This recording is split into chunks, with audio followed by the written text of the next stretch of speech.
Bismillahirrahmanirrahim. Assalamualaikum warahmatullahi wabarakatuh. Alhamdulillahi rabbil alamin.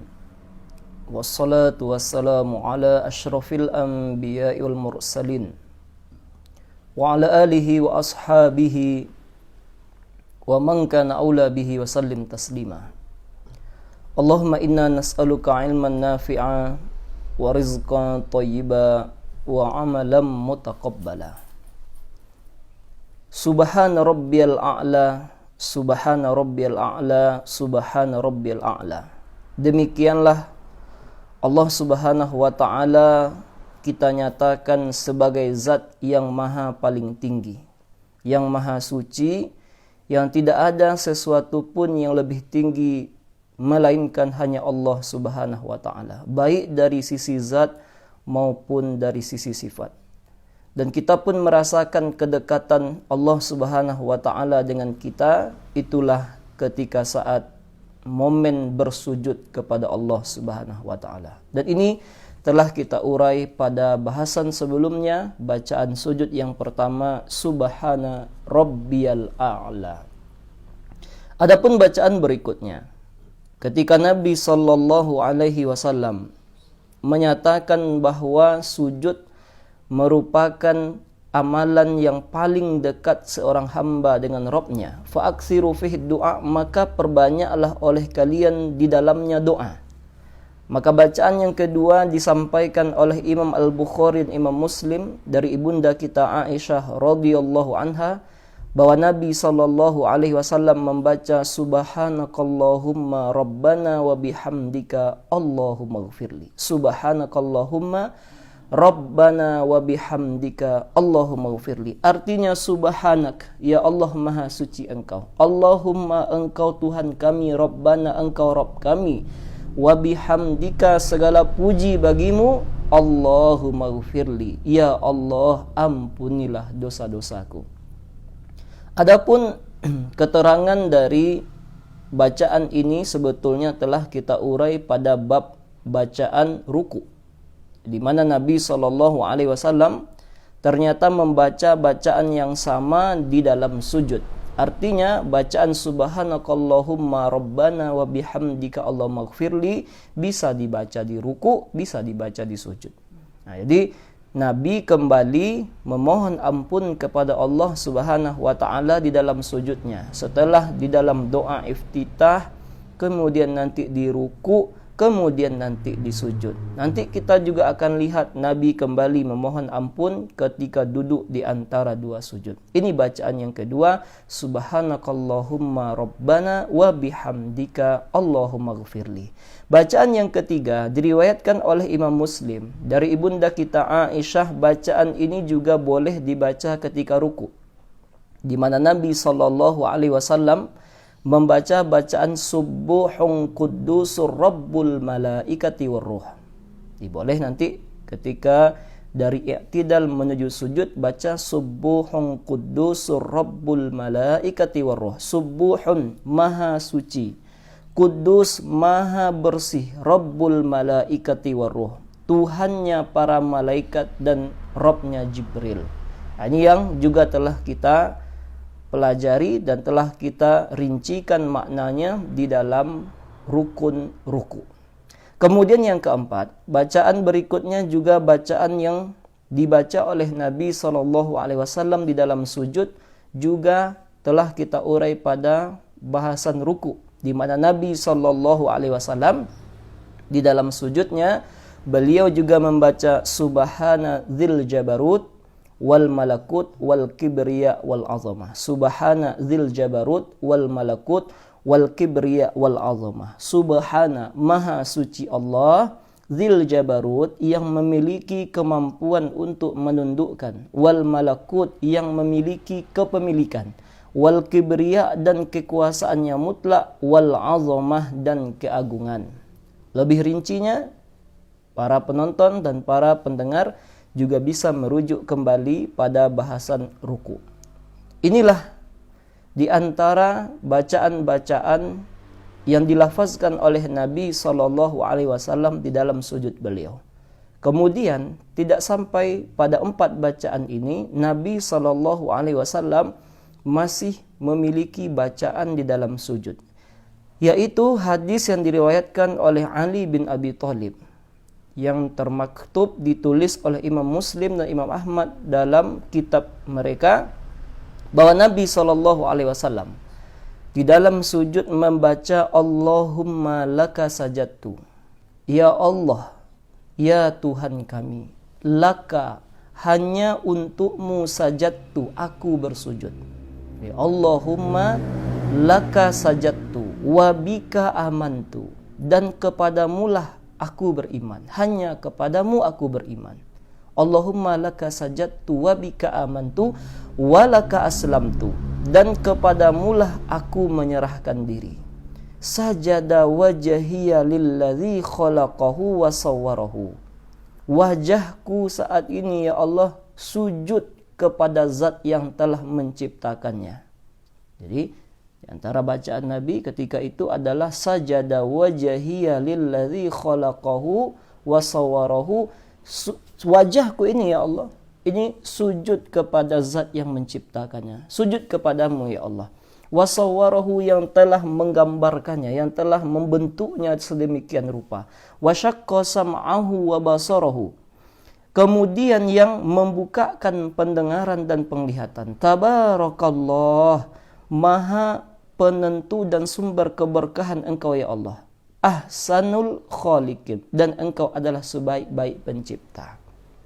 Nah, inilah bacaan Nabi sallallahu alaihi wasallam di dalam sujud. Ini agak panjang. Allahumma laka sajadtu wa bika amantu wa laka aslamtu sajada wajhiya lilladzi khalaqahu wa sawwarahu wa syaqqa sam'ahu wa basarahu wa tabarakallahu ahsanul khaliqin. Nah, adapun makna di sini bahwa ketika kita mengatakan Allahumma laka sajadtu wa bika amantu wa laka aslamtu, ya Allah, hanya kepadamulah aku bersujud, ya Allah, hanya kepadamulah aku beriman, ya Allah, hanya kepadamulah aku menyerahkan diriku. Tengoklah, ini adalah sebuah pernyataan bahwa kita memang hanya bersujud kepada Allah Subhanahu wa taala, dan tidak diperbolehkan manusia sujud kepada makhluk. Apakah ini pernah terjadi di zaman Nabi, di mana manusia sujud kepada makhluk? Pernah. Bahkan menimpa sahabat Nabi SAW yang bernama Mu'adz. Mu'adz bin Jabal, seorang sahabat yang diutus oleh Nabi ke negeri Syam. Jadi, apa yang terjadi? Inilah sebuah hadis yang panjang yang diriwayatkan oleh Imam Ahmad dan Ibnu Majah, bahwa Nabi SAW diceritakan oleh Abdullah bin Abi Aufa. Kata beliau kepada kita, lamma qadima Mu'adzun minasyam, ketika Mu'adz bin Jabal datang dari negeri Syam, sajada lin Nabi sallallahu alaihi wasallam. Maka ketika baru bertemu, tiba-tiba Mu'adz ini sujud kepada Nabi.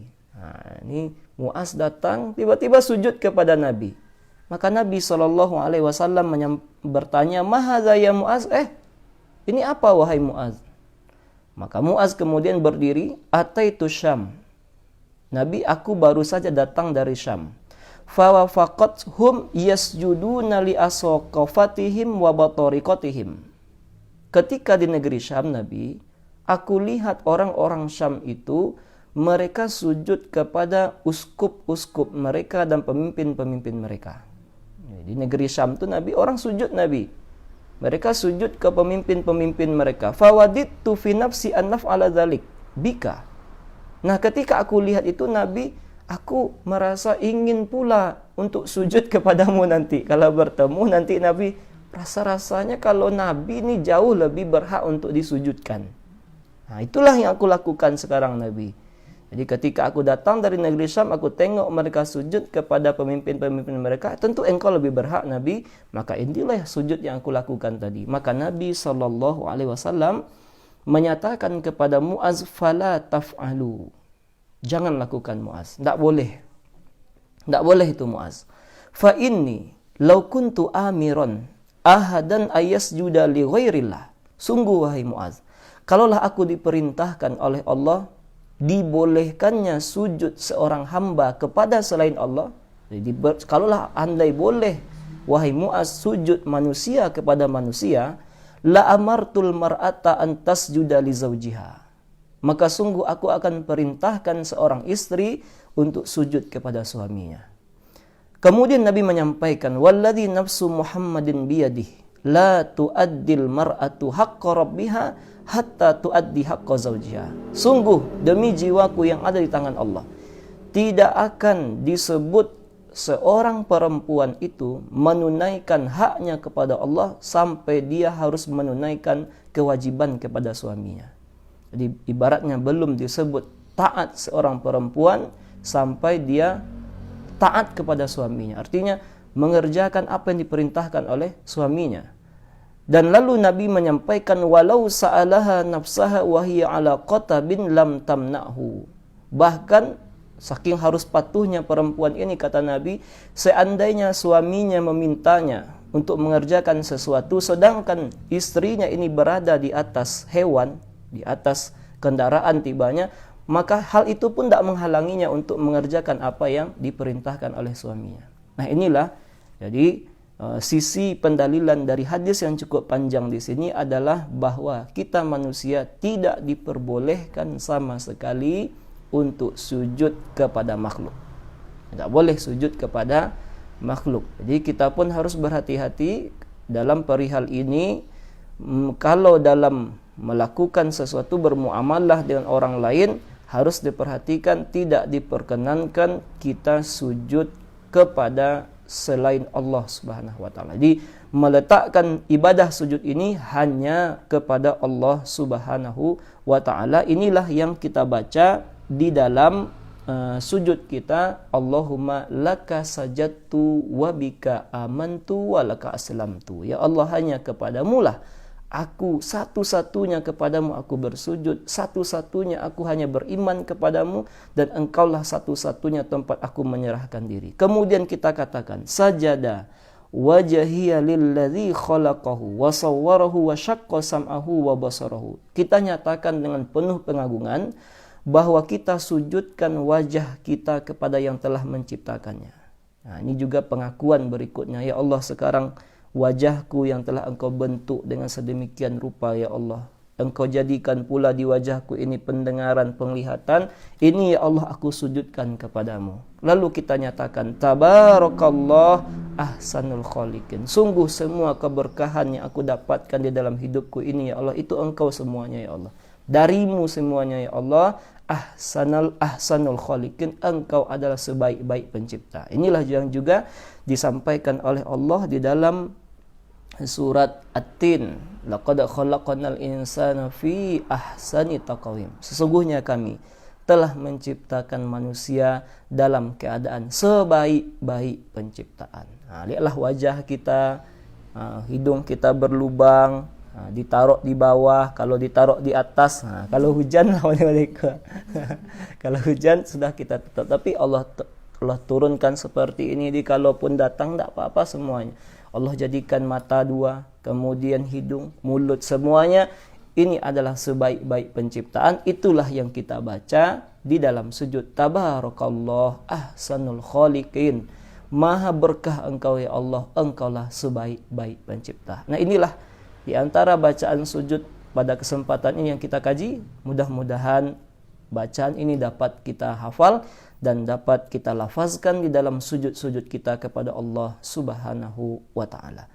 Terima kasih banyak kepada para pemirsa, para pendengar dimanapun berada. Mohon maaf jika ada kesalahan. Kita tutup dengan doa kafaratul majlis. Subhanakallahumma bihamdik, asyhadu an la ilaha illa anta astaghfiruka wa atubu ilaik. Assalamualaikum warahmatullahi wabarakatuh.